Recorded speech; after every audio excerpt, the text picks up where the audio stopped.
So humanity has destroyed the Earth and we've moved out into space. Along the way, we've created some new species, discovered others, created worlds, destroyed them, and now we're back off exploring the universe with our new friends. Children of Strife is split between 3 eras of time. In the first age, terraformers are heading off into space to find planets we can shape into something habitable. The Earth is dying and humanity needs a new home. Jerry Hartman reckons he can do it better than the government-controlled expeditions, and so with his crew of 4, heads off to a likely-looking planet to stake his claim.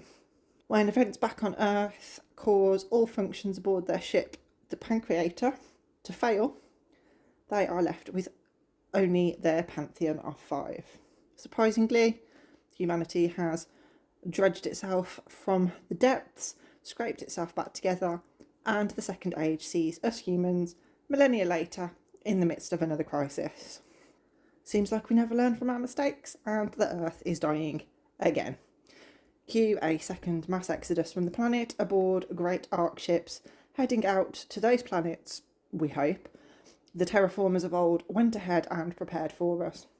Thrown in at the deep end, Chief Engineer Lamia Kosamir has found herself captaining the arc ship Marduk. Their mission is to head off towards Jerry Hartman's last known coordinates and find the planet he created.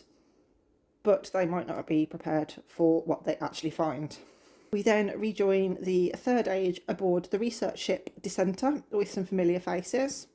Avrana Kern, well, the AI version, Portia and Fabian from the intelligent race of spiders, the Portids, a microbial entity from the planet Nod, and a few friends that they have collected along the way.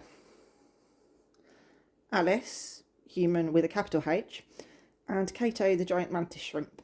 Their mission to explore the far reaches of space and see what's out there, but when most of their fellow crew members go missing, Alice and Cato have no option but to head down to the overgrown planet below and search for them.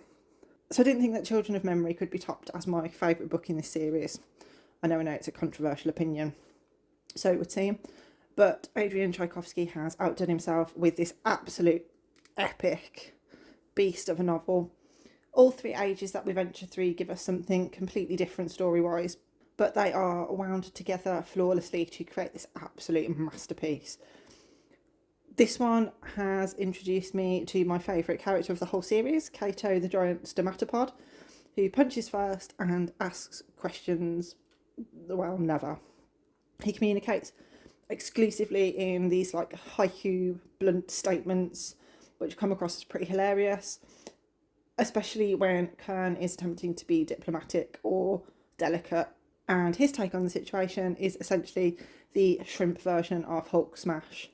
Also need to highlight the pure chaos that is Redina Cott, who appears to be some kind of Loki-like figure amongst the Pantheon in the First Age, and without giving too much away, she is hell-bent on creating as much mayhem and disarray amongst her cohort as she possibly can.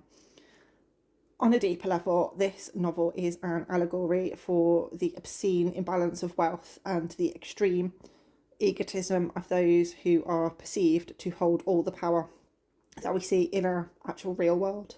The Pantheon, particularly Hartman, are a metaphor for the mega-rich who are essentially manipulating us small people, contorting the world into something in their own distorted image, and then eating us alive before intensifying the climate crisis that we're going through. The ending is exceptionally well done, ties up everything within the novel in a nice little bow, but as this universe is endless, there is always scope for more books.